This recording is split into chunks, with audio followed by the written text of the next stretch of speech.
monde, moi c'est Chantal et bienvenue dans une nouvelle vidéo de la Bibliothèque Jaune. Aujourd'hui je vous fais une vidéo spéciale, une vidéo que j'ai vraiment envie de faire depuis super longtemps sur la chaîne mais que j'avais jamais le temps de tourner parce que ça impliquait de fouiller dans ma bibliothèque, de passer au peigne fin tous les livres pour voir s'il y avait des cartes dedans. Parce que oui, aujourd'hui on va parler de cartes, de cartographie dans des livres de fantasy, fantastique, science-fiction. Mon genre préféré, je sais, c'est plus un secret maintenant, vous savez que c'est mon genre de prédilection. Et moi, dès que je vois une carte, ça me rend folle. Ça veut dire que je m'en vais dans un univers que je connais pas, que je vais découvrir, un univers où je vais m'approprier les lieux, que je vais faire des nouvelles rencontres, des nouveaux paysages qui vont s'offrir à moi, bref. Ça veut dire beaucoup de plaisir en perspective et là je vous présente mon top 10. J'ai quelques mentions spéciales à faire avant, donc on va commencer par ça puis je vous garde le meilleur pour la fin. Premièrement, j'ai le Seigneur des Anneaux. J'ai acheté un coffret en usagé, mais là je le mets dans mes mentions spéciales parce que je vais sortir le tome 1 du boîtier. Mais dans cette version-là, comme c'est vraiment une édition toute petite de poche, la carte ils l'ont séparée en 4 pages.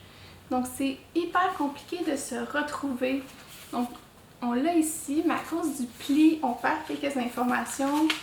On a peut-être un gros plan ici. Mais c'est vraiment minuscule, j'arrive à peine à lire les noms des endroits. En plus, moi j'ai les ai lus en français et puis je sais pas pourquoi j'ai acheté cette version-là en anglais. Donc, je vais remédier à la situation bientôt et me racheter les 3 tomes en français parce que éventuellement je veux les relire. Ça fait 15 ans que j'ai lu Le Seigneur des Anneaux et j'ai vraiment envie de m'y replonger. Ici, j'ai un manga que je viens tout juste de lire, Made in Abyss. Ici, j'ai la version en anglais qui est un petit peu plus grande que les mangas ordinaires, en français du moins. Et la carte, ça ressemble à ça. Donc c'est, en le fond, l'histoire, c'est qu'il y a un gros trou dans la ville et il y a des gens qui vont explorer le gros trou jusqu'au fond, mais il y a comme un maléfice, un sortilège que quand tu remontes les niveaux, tu peux avoir différents symptômes, dont le dernier, c'est comme la mort ultime, donc tu es coincé en bas de cet abysse-là. Malheureusement, je trouve que c'est très sombre, c'est quand même assez petit comme carte pour autant de détails. Et là, un petit peu plus loin dans l'histoire aussi, parce que la protagoniste la regarde, donc ça va être expliqué un petit peu plus gros, mais en même temps, l'écriture cache certains endroits qui pourraient être super intéressants. J'aurais aimé ça avoir des gros plans de ça. Évidemment, quand tu lis le manga, tu descends avec les personnages dans cet abysse-là et tu vois les paysages. Mais on dirait que j'aurais aimé ça avoir peut-être un petit aperçu avant. Ensuite, un livre que j'aime d'amour, une série qui est très très chère à mon cœur, une série québécoise de fantasy. Ici, il n'y a pas une carte, mais il y en a 2. Donc ici, tu as le continent ouest et juste après, tu as le continent est. Je trouve ça vraiment génial qu'il y ait 2 cartes dans ce livre-là, puisque dans le premier tome, ça se déroule juste sur le continent ouest. Et on voit vraiment que ça a été bien pensé, bien séparé. Il y a même des villes où on se rend même pas dans l'histoire qui sont citées dès le premier tome, ou des fois des villes qu'on va apprendre à connaître dans le 4e tome qui sont déjà présentes. Donc on voit que l'autrice, elle avait vraiment déjà pensé à son affaire depuis le début. La seule chose que je trouve que la carte au niveau du dessin est peut-être pas assez raffinée à mon goût, mais c'est juste mon goût personnel. L'avant-dernière mention spéciale pour La Quête des Willan de Pierre Bottero, une série que j'ai découverte vraiment dernièrement grâce à une ancienne collègue de travail. Ce que j'aime de cette carte-là, c'est que c'est fait un peu brouillon.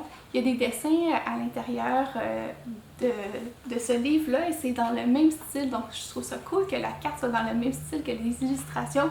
Mais c'est très très brouillon, on dirait que ça a été fait rapidement. Encore une fois, je trouvais que le style était peut-être pas assez raffiné, mais ça donne une bonne idée de l'environnement dans lequel va se dérouler le récit. Et dernière mention spéciale à Eragon, cette fois Eragon où l'histoire se passe en Alagaësia. Cette carte-là est immense, on passe par plein d'endroits. La seule chose que je trouve dommage avec cette carte-là, c'est que quand tu as lu Le Seigneur des Anneaux, tu fais énormément de parallèles entre les deux œuvres, entre Eragon et l'œuvre de Tolkien. Et je trouvais qu'un peu cette carte-là, elle ressemblait vraiment au style de Tolkien aussi. J'aurais aimé ça qu'elle ait son propre style, justement. Mais quand même, j'étais super contente de pouvoir suivre l'aventure, puisque ici, on est dans une quête initiatique. Donc, c'est sûr que quand tu voyages d'un endroit à l'autre, c'est le fun de savoir par où tu passes et vraiment d'avoir les lieux qui sont situés sur une carte. Ensuite, on va passer au vrai top 10, fini les mentions spéciales. La première carte que je voulais vous parler, il s'agit de la carte de l'Atelier des Sorciers. Elle est hyper discrète à la toute fin, vraiment tout petite. Mais ce que j'aimais de cette carte-là, bien qu'on n'en ait pas besoin nécessairement pour comprendre l'histoire, c'est qu'on voit les lieux principaux où va se dérouler l'histoire, mais on va avoir aussi des exemples et des explications comme des exergues de chaque côté de la carte qui va nous expliquer en détail les lieux. Donc même si on les a vus précédemment dans le manga, je trouve ça hyper intéressant d'avoir un rappel, ou pour les curieux qui veulent regarder la carte avant de savoir où va s'en aller l'histoire. Je ne pouvais pas ne pas vous parler de Harry Potter, et dans cette édition spéciale du 20e anniversaire, il y a une carte de Poudlard. Et honnêtement, j'ai jamais vu de carte de Poudlard dans aucun autre Harry Potter et je la trouve hyper belle. Ça fait un peu parchemin ancien, je trouve ça juste dommage qu'il y ait encore une fois le pli au plein milieu de la carte.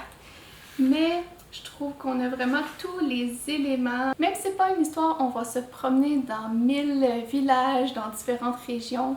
Même si au bout de plusieurs tomes, on connaît Poudlard comme le fond de notre poche, je pense que je trouvais ça super intéressant juste d'avoir la carte et d'avoir ces petits détails-là en plus dans cette édition-là. Bref, ça m'a vraiment mis le sourire aux lèvres et je suis super contente d'avoir cette édition-là dans ma collection. Ensuite de ça, on parle du premier coup de cœur que j'ai eu cette année, c'est-à-dire les Chroniques des 5 trônes, moitié d'âme, par Antenne Hochecorne aux éditions Gulfstream.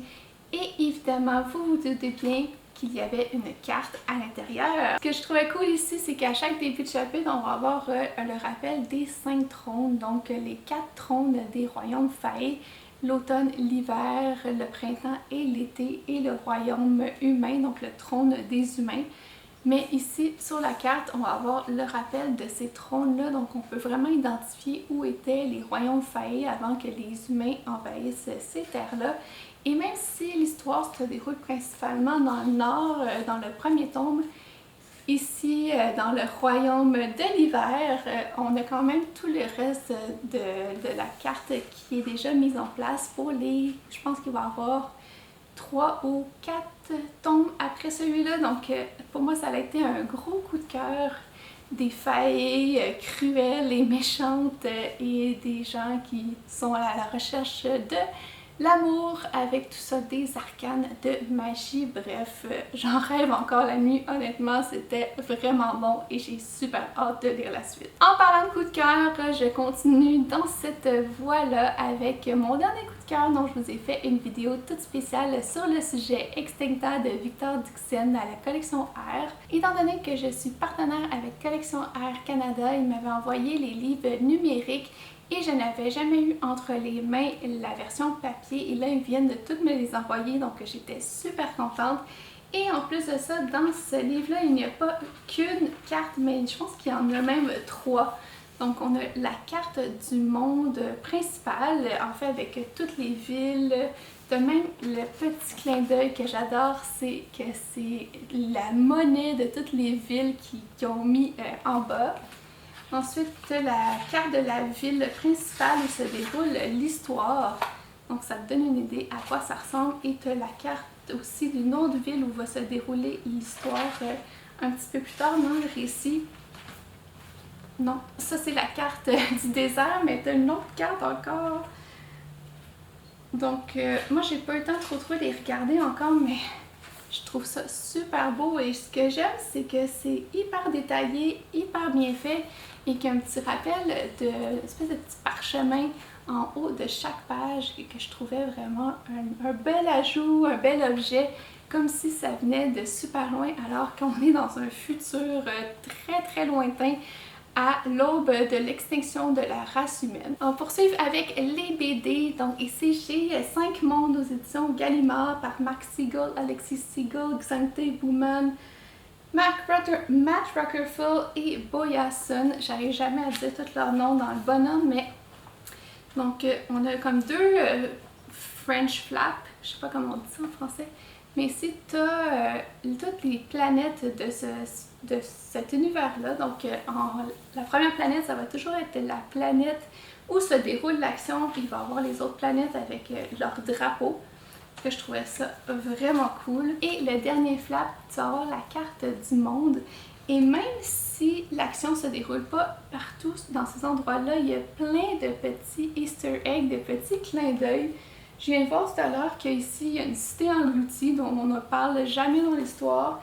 Il y a plein de petits détails, il y a des petites illustrations qui font en sorte que c'est vraiment chouette.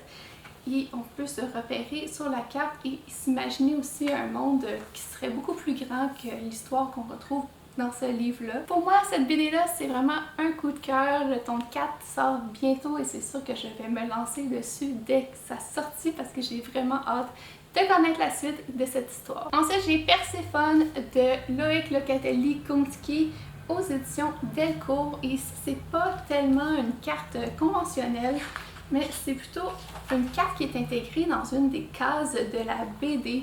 Donc ici on parle de Perséphone, donc de mythologie, et ici on va avoir la carte du monde de la surface, mais avec différents personnages qui vont être dans certains lieux, et de l'autre côté de la carte des enfers, ou plus ou moins, c'est vraiment juste une représentation, mais je trouvais que c'était quand même un beau clin d'œil sans que ça soit surchargé, sans que ça soit vraiment trop intense.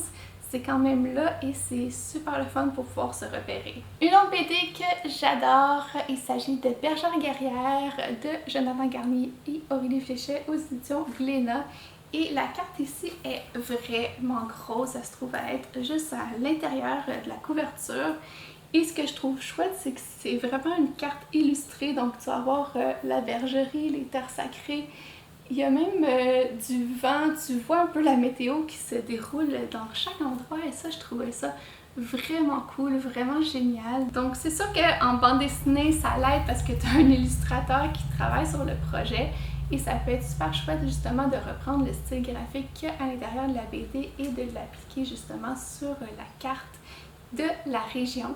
Donc pour moi, c'était vraiment un coup de cœur pour cette carte-là. Toujours dans le registre de la BD Hilda et le troll par Luc Pearson aux éditions Casterman. Ici, j'ai les vieilles éditions avec la tranche là ici qui est en tissu, que maintenant ils ont réédité, c'est vraiment plus la même chose. Cette carte-là est super simple, il n'y a pas beaucoup de lieux ou d'endroits, mais c'est magnifique. Honnêtement, je l'encadrerais sur mon mur parce que c'est vraiment beau. Déjà, ça reprend la palette graphique de la bande dessinée. Donc, ça donne un aperçu. Et puis, tous les lieux que tu vas voir, ça va être juste comme la maison de Hilda qui est ici. Tu vas avoir les contrées sauvages, un pont avec le géant. C'est à peu près ça, des montagnes, des nuages, mais ça donne quand même envie de découvrir cet univers-là et de l'explorer avec la petite Hilda. Donc là, il m'en reste 3 à vous parler. Ici, c'est Ultra Laser, Orbe et Bucco. C'est le premier tome de série par Henri Duc et Giraud aux éditions Delcourt. Et ici, ce que je trouvais génial, donc ici, l'action se déroule principalement sur une planète, même si c'est principalement de la fantaisie. Je sais que je ne vous ai pas parlé en détail encore de ce livre-là, je l'ai lu, mais je vais vous en parler un petit peu plus en détail une autre fois. Donc, on va focuser plus aujourd'hui sur la carte. Mais ici, on va avoir vraiment tous les détails de ce monde-là. Et ce que j'aime, c'est qu'il va y avoir plein de statistiques. Donc ici, on a tous les arbres qui poussent sur cette planète-là. On va avoir le nombre d'espèces, le nombre de faunes, le nombre de fonges, la population, combien de pourcentage ont dans cet espace-là la forêt, l'océan et les montagnes, et où ça se situe dans le système solaire de ce monde-là.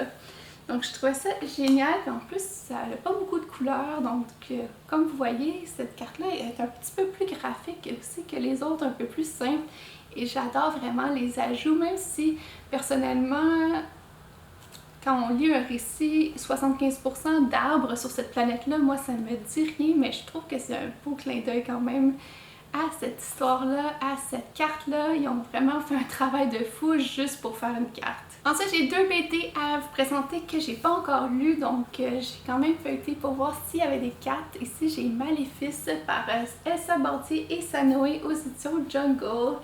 Ici, la carte, elle est toute petite ici. Mais ce que je trouve cool quand même, c'est qu'il y a vraiment beaucoup de détails, de créatures, de moyens de transport qui sont dans cette carte-là. Elle est colorée, elle est vraiment au style de l'illustratrice. Et même si elle est toute petite, ça donne vraiment envie de découvrir cet univers-là et de découvrir cette BD que je devrais lire très prochainement d'ailleurs. Ça serait vraiment chouette parce que cette BD-là me semble hyper intéressante, du moins j'entends que de bons échos sur l'avis des gens qui l'ont lu. Et dernière BD de ce top de cartes, il s'agit du Souffle-Vent par Androys Xavier Colette. C'est le premier tome New Pearl Alexandrie aux éditions Delcourt. Ici, c'est une carte immense dans un style assez rétro. Ce que je trouvais cool, c'est que c'est assez minimaliste comme carte, donc il n'y a pas beaucoup d'endroits, c'est assez steampunk un peu dans l'ambiance, un peu carte ancienne. Donc là, je ne l'ai pas lu, mais ce que je comprends de la carte juste en la regardant, c'est qu'il y a des villes plus importantes que les autres. On voit ici qu'il y a des pirates, on voit aussi qu'il y a beaucoup d'océans, donc c'est vraiment juste une partie d'un monde qu'on va découvrir dans cette bande dessinée-là et ça m'intéresse énormément. C'est une BD fantasy et j'avoue, quand j'ai vu la carte, je me suis pas posé de questions et je me suis empressée d'aller la payer et de la ramener à la maison. Donc ça va être tout pour aujourd'hui. J'ai vraiment aimé ça, préparer cette vidéo-là pour vous, de regarder tous mes livres dans ma bibliothèque pour vous montrer les plus belles cartes que j'avais dans ma collection. Vous, est-ce que vous avez des cartes coup de cœur que vous aimeriez me partager? Peut-être que je vais faire des découvertes, vous me direz ça dans les commentaires. Donc nous, on se revoit bientôt dans une prochaine vidéo et d'ici là, je vous souhaite de bonnes lectures. Bye!